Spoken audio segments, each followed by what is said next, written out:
Okay, I'm gonna be doing an album listen of OK Computer by Radiohead.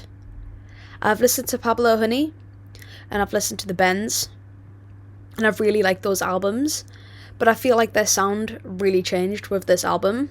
I did a little bit of research on Google before deciding to make this video, and OK Computer is supposed to be about the dilemmas that we have in the 21st century with technology, which is kind of crazy because this was wrote wow, this is nearly 30 years old, this album, and it's crazy to think that what was relevant then is still relevant now.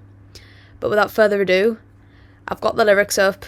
I forgot I can't just do this now, can't I? That guitar's... Ooh, those drums are really nice. I really like the guitar. The guitar that's doing a lot of melodies is really different and distinct in each part of the song. Even though this is the first chorus, it's still it feels very ethereal. That bass was really nice there. Oh, there it is. I feel like I'm expecting in this little bit here, the instrumental, I was expecting a build up and then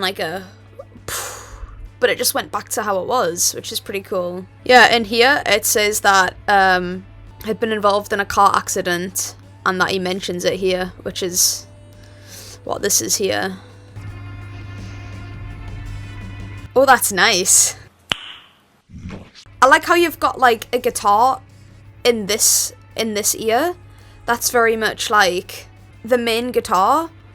But then you've got a guitar in this ear, which is doing something similar, but different, and it's a bit more, spacey and, reverby. This song is literally just called Airbag, which I presume the whole song is just about his car accident. That bass is really nice. It's just like that. It's quite subtle, the bass, but it still somehow manages to stand out, and it sounds really nice. You've got so many crazy sounds going on here. Ooh, I love a gritty sounding guitar. I always think it sounds good. Ooh, that was good. I'm not gonna lie, I wasn't expecting this. I've heard a couple songs from this album separately, not as a complete, and I've kind of just listened to them, but not really. It's not been enough to add to a playlist or anything. You can see in here none of these have been added to my songs or anything, so I'm very pleasantly surprised by Airbag. So next up we've got Paranoid Android, and I've got Genius up here, and on here it's got Paranoid Android is the first single from this, and it's characterized by 3 distinct moods written from Tom York, referred to as different states of mind: insanity, violence, slogans, and political objection to capitalism. They were based on an unpleasant experience at a LA bar, during which he was surrounded by strangers high on cocaine. In particular, York was frightened by a woman who became violent after someone spilled a drink on her. Damn. I'm not going to read too much about the about things, because I don't know, sometimes to actually feel the song you have to listen to the song. But without further ado, let's listen to Paranoid Android. I feel like the theme of OK Computer, having the name Paranoid Android in there, kind of sounds very fitting. I really like the acoustic guitar mixed in with that electric one there. What an interesting lyric. The chicken voices. Something that I've kind of noticed in these first 2 songs is it goes from this kind of ethereal sort of sound to then this kind of gritty, very distinctive sound partway through the song, and then it kind of switches back. Right now we're kind of on that nice ethereal part. The brackets is an android speaking, when you would think of Siri. Sounds like an android kind of talking. Oh, I like how that follows the voice line. Ooh! Nice sort of like... Ooh! Ooh! Oh, that's good. I was not expecting that. Oh! That's a good guitar solo. I feel like there's gonna be a switch up here. Yeah.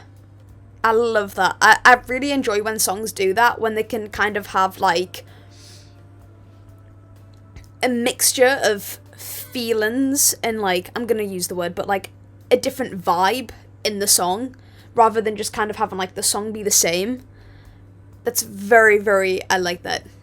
If this changes and adds in a guitar solo again, that would be, oof, that'd be perfect.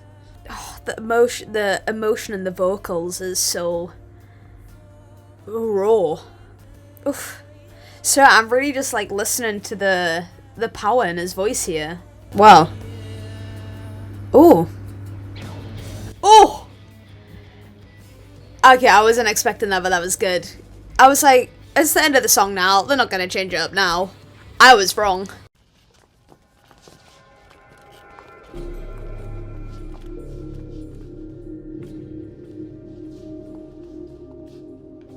I knew there was something wrong with you.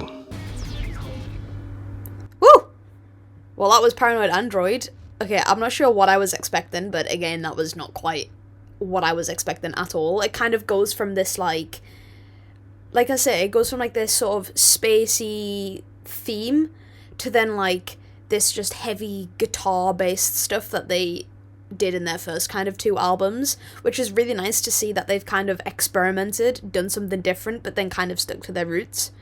This album, at the moment, actually, let me just get this up. I'm playing this game right now called Detroit Become Human. If you don't know what this game is about, it's kind of like how robots, basically like AI, I guess, sort of ends up having its own conscience, and I'm not really through the game yet, so I don't want to say they take over the world, but it's kind of in the theme with robots and AI gaining its own conscience, and I feel like this album, for me, sort of thus far, feels like that's potentially what this is kind of about, is talking about sort of the disadvantages that can come from technology, even though it is great. But nevertheless, enough of my rambling. Next up, we've got Subterranean, Homesick Alien.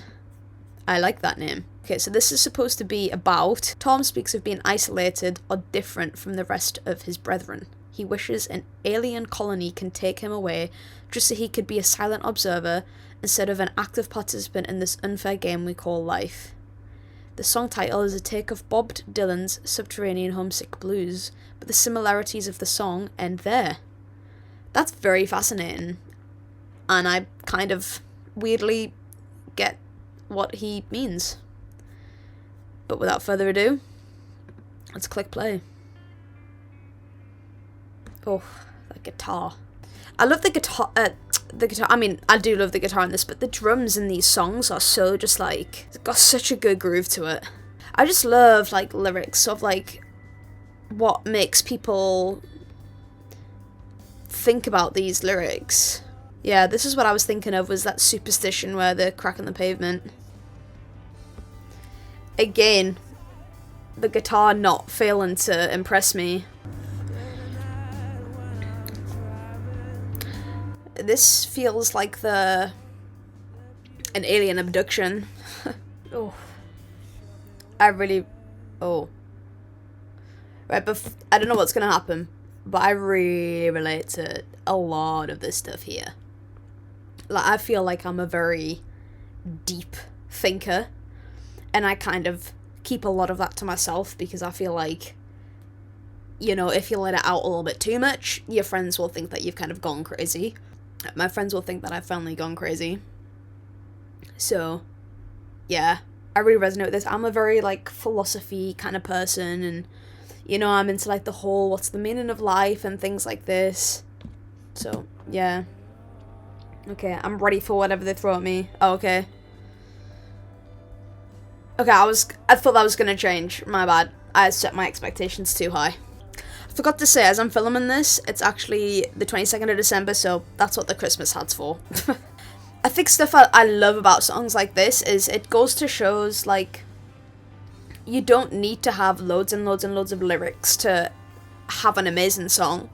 Like, the lyrics that he has are very intricate and very thought-provoking. I feel like you can sort of conjure an image when you see these lyrics or listen to these lyrics, but, you know, a lot of it repeats itself sometimes, and I think it goes to show that sometimes you don't need to have, like, the craziest lyrics to make a brilliant song. Right. So next up, we've got a very, very popular song, which is exit music for a film.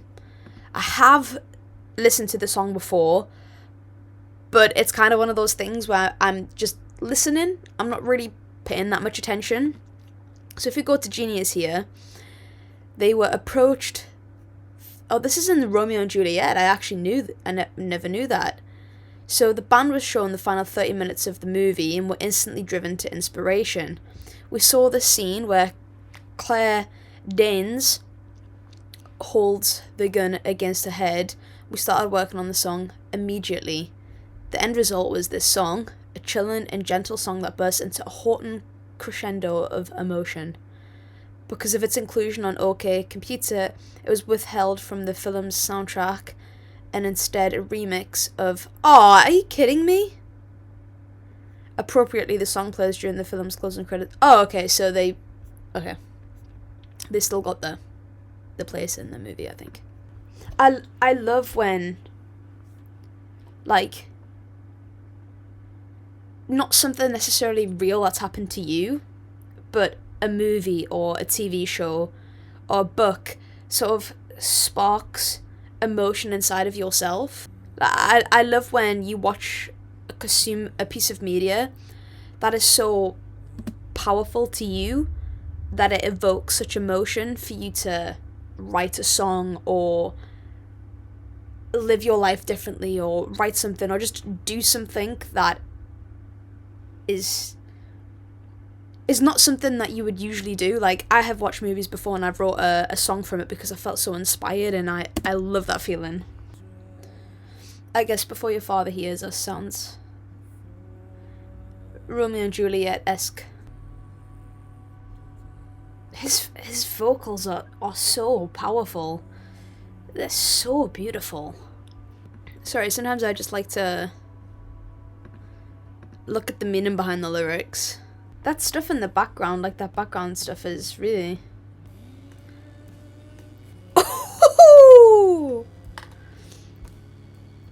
Okay, I wasn't expecting that. But that dirty bass that just came in there along with the drums. At least I think that's a bass. It could be a guitar, but... This feels so angry, this part.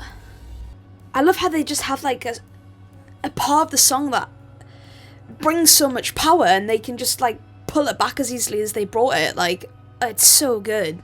I love that like sound in the background. It sounds like people laughing, but like very like an eerie kind of thing, but I could be very wrong. Wow. Okay, that was brilliant. This is... Oh, I thought that was one of the most popular streamed songs on the album. It turns out I was wrong. That was phenomenal. That was legitness. Yeah. I'm kind of speechless. I'm not gonna lie. It was like so beautiful and raw. The verse is raw. Kind of peaceful, but emotionally peaceful. And then that part where it just sort of kicked in. Oh, that was brilliant. I really like that. Okay, next up we've got Let Down. Let me go back here. This song is supposed to be about... It was recorded at 3 a.m. in a ballroom at the historic St. Catherine's Court. That's kind of crazy. The song structure features multi-layered arpeggiated guitars and electric piano with unconventional time signatures and a Spectre-esque wall of sound. Yeah, Radiohead is known for their sort of very different time signatures. They are not a typical band. It's not like a 4/4 classic kind of structure. This is, you know, this is This stuff's very experimental, but yet still sounds really good. Because I feel like sometimes stuff can be experimental and doesn't sound like how the artist wanted it to sound like, but this is beautiful. So this is Let Down. I love guitar parts like this. This is beautiful. Music and art to fulfill our emotional needs. That's very true. I love how creative the lyrics are. Like, they're just kind of... they're so different. I think a quote that I really like is something like, in order for art to imitate life, you first have to live life. And this song feels exactly like that. Like, the clinging onto bottles line was an idea that he had because he went out into the world and lived his life. And I love when songs represent that. Oh, the drums, again, they're mixed so seamlessly into the song. This here, the annotation, the human race has become, in this new technology-infused society, a crushed bug just twitching there and calling it living. That's kind of, I feel like, something that is hard to get a grasp of in the 21st century, is the difference between sort of just idly being here and actually living your life. Like, I think that's a balance that we all need to find, because obviously technology serves us a purpose, but how are we using it? Like, oh, crushed like a bug in the ground, such a simple lyric yet has so much meaning. Again, bringing back like the technology, computer, classic kind of sounds. There's those, yeah, those sounds just really remind me of like an Android, like a digital kind of thing. Wow, that was a bit more of a melancholic song, but yet very, very, very beautiful. I did really enjoy that. And next up is Karma Police, one of several stunning singles from Radiohead's heavily influential masterpiece. Karma Police is a haunting and atmospheric track. Tom York's strained, lackadaisical vocals are at once warm and sinister, echoing the delusions of an addict in the midst of a narcotic meltdown. Usually the band follows a creamy, dreamlike chord progression that makes use of an old Beatles melody. Yeah, that's very true. The melodies are very Beatles melancholic-esque, laid out on the piano to create a velvety bed of uneasy comfort. Despite this, both Tom York and Johnny Greenwood have claimed that the song was meant to be comedic, providing levity to an otherwise tense and despondent album throughout lyrics that were not entirely serious. Okay. Again, I think I've heard this song, but not paid attention to it, because I feel like I've recognized... This is very Beatles-esque. Like, I feel like I'm waiting for, like, Paul McCartney to start singing. The piano is really beautiful as well. Oh. The lyrics are just so interesting. Sorry, I'm kind of just reading the annotations behind this. And I think it just repeats this, yeah. I'm interested. What does it mean? Like this, I lost myself. This is what you get because everyone is affected by karma. He reminds himself that he too is not immune to karma and should be putting negative emotions into the universe. Oh, this is what I get when you're not thinking clearly. Wow.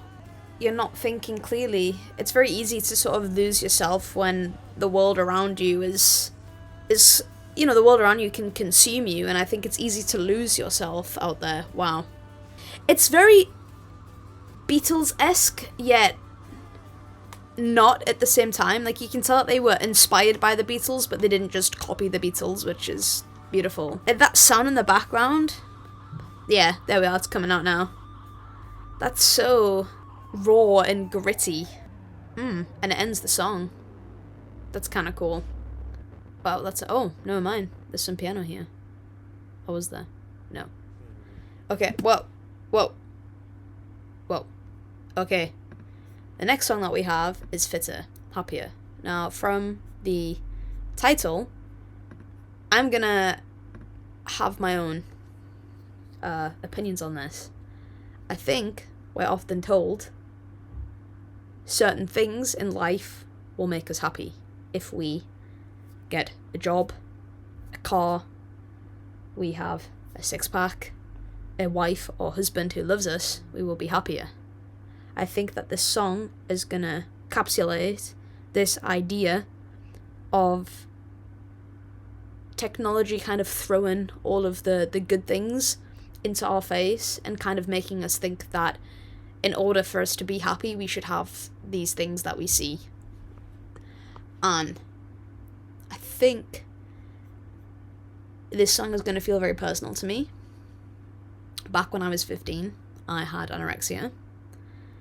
So I think from looking at the lyrics just here, this is probably going to hit me in my feels. But without further ado, I'm sorry. Let's read what it says. Fits are happy as a list of bullet points that diagnose society for what it was, and where it was headed at the time of the song's release, and arguably the world we live in now. It specifically lists it in a matter-of-fact way to reflect the entire ethos of modern society, being unemotional and cold. With the melancholic background melodies, the song becomes one of the most frightening songs on the album. Oh god. But it is only describing modern life. Clearly something is wrong with our society then. The track is arguably the most accurate in describing what OK Computer is all about. The lyrics and images adapted from the album artwork were used on the advertisements in music magazines, signs in London Underground and shirts. The main lyrics are recited by a synthesized voice called Fred. Fred is found on simple text application. Yeah, that's what I was saying, like, that voice that you heard back, I can't remember which song it was, but it felt like a computer, sort of like Siri, but here it's called a synthesized voice called Fred. Oh, well, let's listen. Yeah, like this computer feels like what society tells us.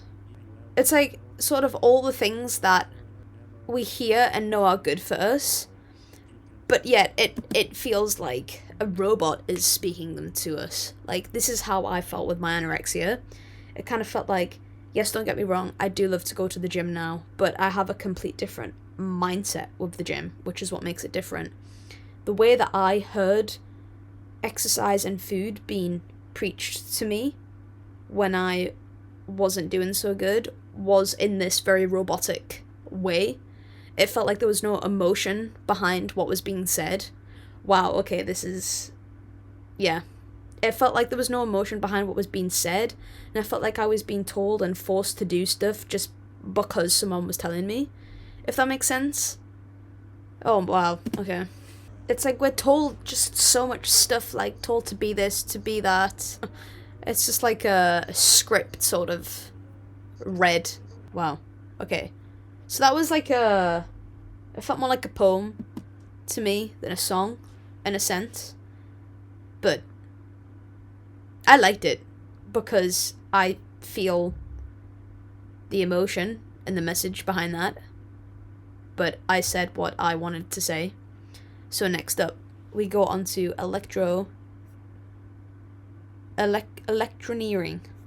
That's a word for me. One of the straightforwardly political songs in the Radiohead catalogue, it captures the unrest against neoliberal policies that plagued the globe in the late 1990s that would soon accumulate in major anti-globalization movement protests. All world, new labour, new danger. Originally a standout from Radiohead's set while touring with REM, the record label decided not to release that word as a single after the record version was not as well liked as the live version. Okay. I'm not a very political person, so these lyrics may go over my head. But it doesn't mean I can't appreciate the instrumentation. Oh, electioneering! The election. Wow, I just made a fool of myself. You stupid. They're not. Look, I realized it, okay? Oh my god. Ooh. I do like the guitar, though. Okay, if I'm gonna guess anything about politics with this being, it's that politicians...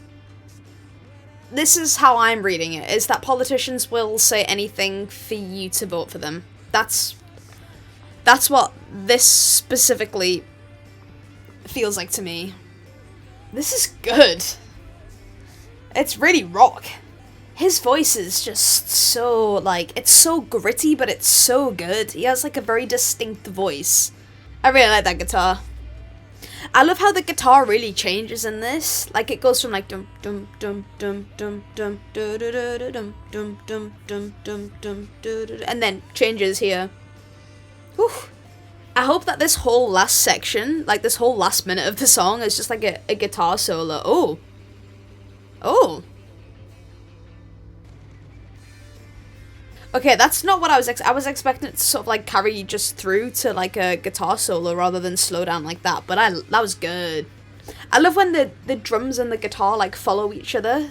I think that's, oh, I love it when that happens. Oh, and then you've just got like this clean guitar outro. That was really good.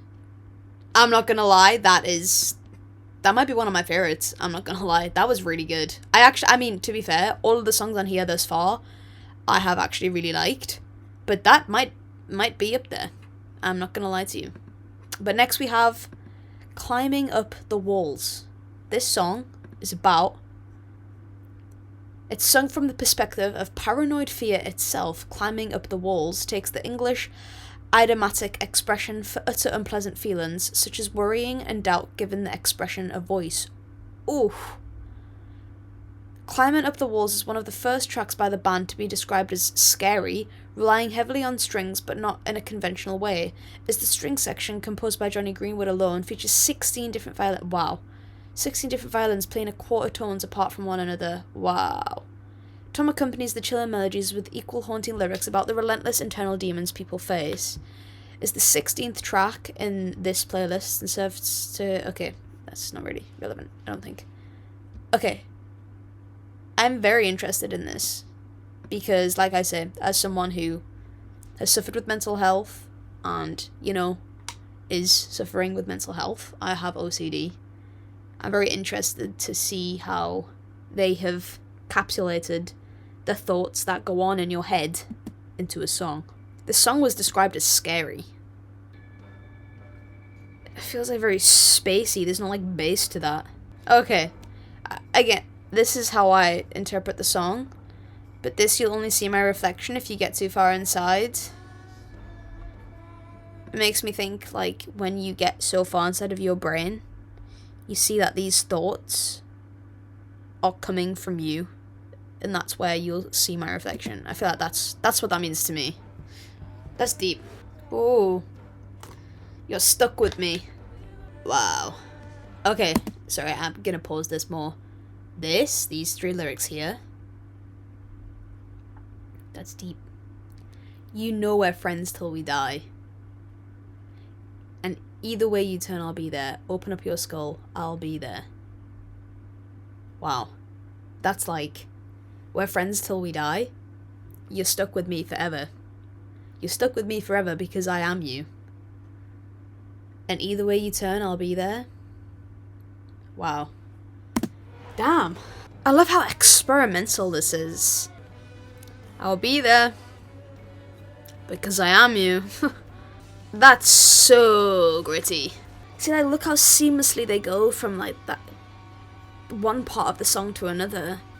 His voice has so much, like, raw emotion. Oof! This screaming at the end there, it kind of makes it feel sometimes like when you're in your own head, like, you just want to scream, like, wow.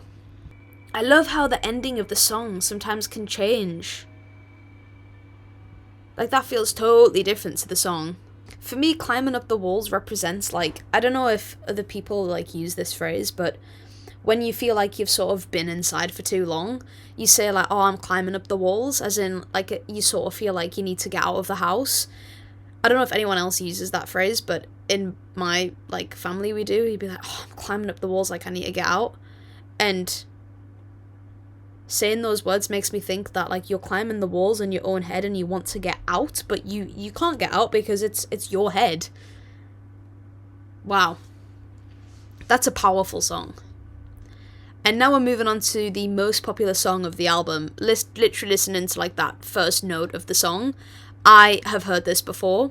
I think it's been at the moment really popular on like Instagram Reels or TikTok. But this song, it's about... Okay, it's not really an about. I don't know if there's anything here. Oh wow, according to the Radiohead fan site, the song was actually recorded at a faster speed and then slowed down when York put the vocal track on it. Okay, this seems to be about this, at least this first lyric is about like a job. Well, it's a job that slowly kills you, like you feel like, wow, he doesn't think his life is worth it. This is all he sees in his life. Pain, a job he hates, emotional scars. I think that says it all. But anyways, this is no surprises. It's so like dream-esque, this song.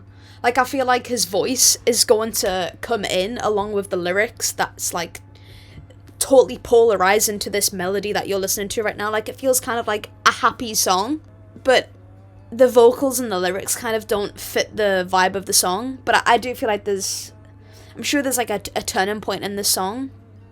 Yeah, like I feel like I'm listening to like a very beautiful song, and then the lyrics are totally opposite to what the instrumentation makes you feel. I feel like a handshake of carbon monoxide. What does that mean? I don't know, that's kind of weird. I feel like maybe it's the carbon monoxide has something to do with like the bruises that won't heal. Like you have like these scars that you'd rather just leave than. For some reason, the no alarms and no surprises makes me think of like an alarm on a morning when you wake up.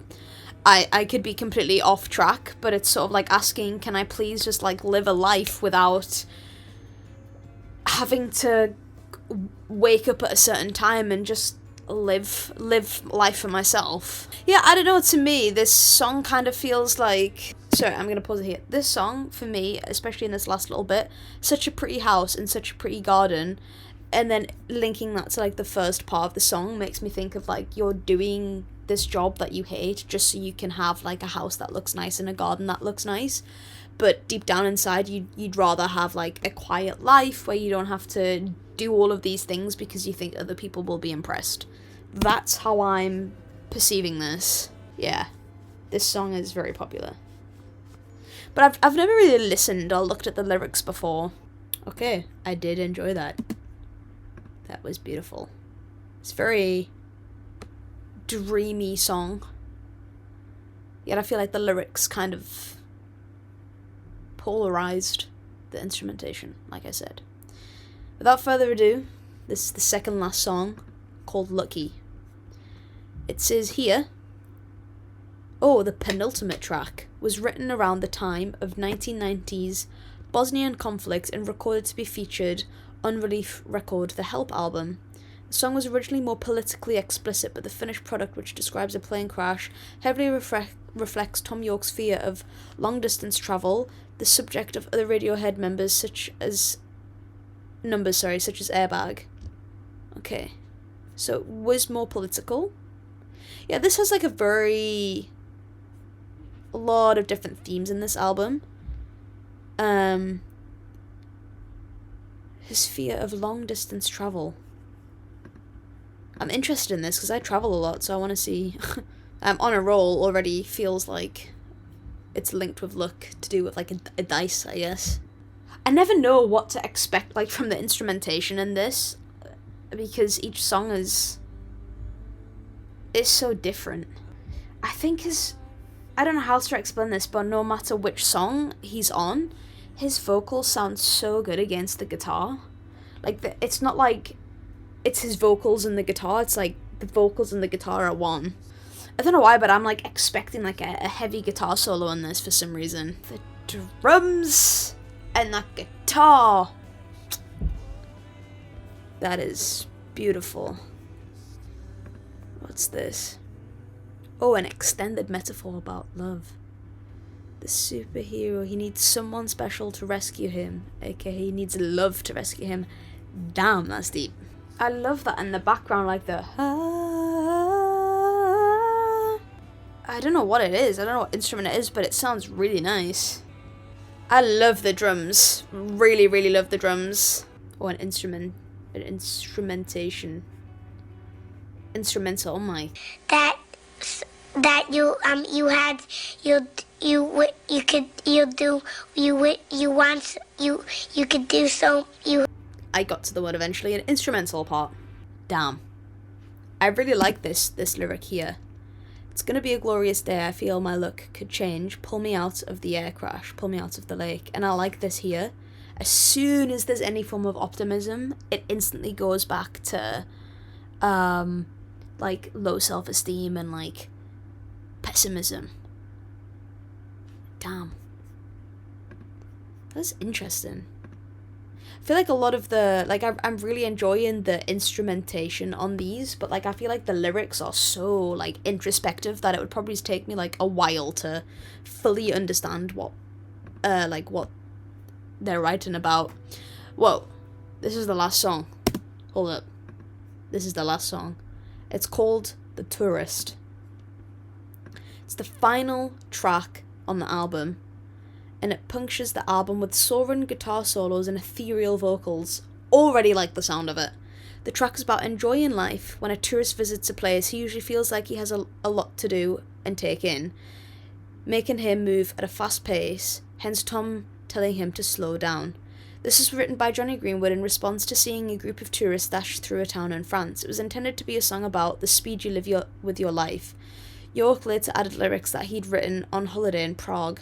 The song and the album ends with a triangle prominently chiming. Ooh! Okay, this is really interesting. Like I said, as someone who travels, I do feel like this lyric here, hey man, slow down, you are always, like, depending on how you're traveling, I feel like you can really rush through everything and feel like you have like this whole list of like checkbox things to do, when in reality sometimes like traveling you can find the beauty in just like really slowing down and walking and taking in the city or the place where you're at. So let's begin. Last song. Let me get the lyrics up, sorry. Again, the guitar is just so beautiful and the drums. Like a dog? Oh, the tourist star. Okay, it is about the dog. I find it really fascinating that like this song is based off of how people like see tourists in a certain sense. Like obviously not everyone thinks like this, but I do think it's really fascinating how like Radiohead as a band have seen a tourist and this is what they have imagined. I don't know, that just really fascinates me.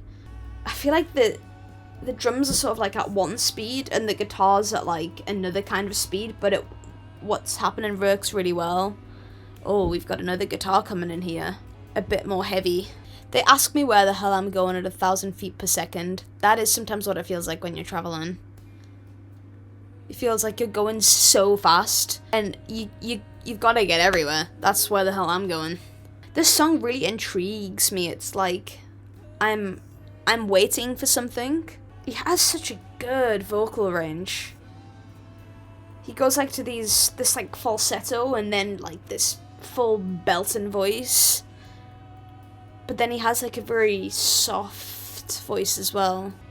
The guitars just sound so like clean. Like even though it's like it's like mixed very clean, because obviously it's like a heavy guitar, but it still sounds so like crisp. Okay, this is a beautiful song. I feel like the name The Tourist, it like when I travel, I can see myself listening to this and sort of feeling like the main character. Oh, and then it just ends like that. Okay, I was not expecting that. Damn. Okay, well, that was OK Computer by Radiohead.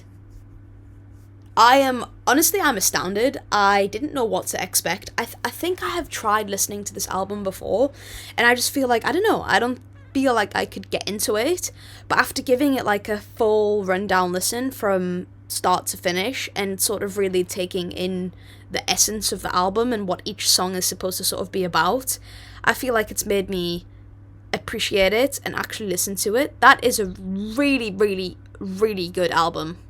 Like, really, really, really good.